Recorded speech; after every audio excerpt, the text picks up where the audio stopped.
La cervecita lo del valor. Ese día que fueron a la Rosita que fuimos, sin el Vamos a escondernos.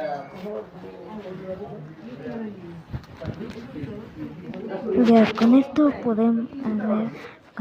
Ustedes van a ver, espérate, ¿ok? Bueno, ya estoy por acá.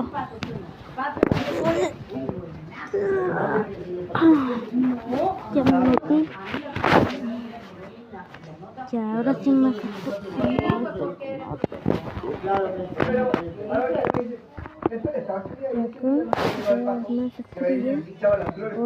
les digo una cosa.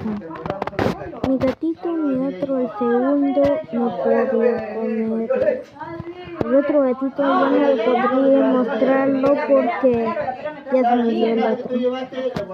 Estaba diciendo, ¿no? Así que, chicos,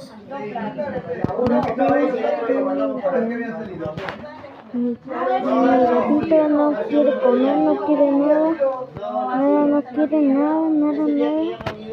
Chicos, ¿entendés?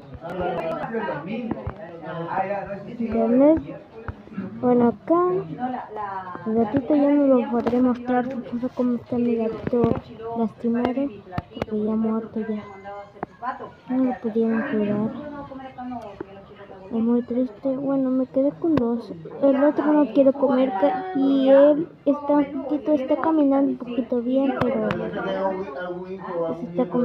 está muy mal. No quiere comer nada, no quiere nada. Bueno, estoy por acá en esto. Bueno, estoy cumpleaños de aquí. Bueno, chicos, lo voy a decir. Adiós.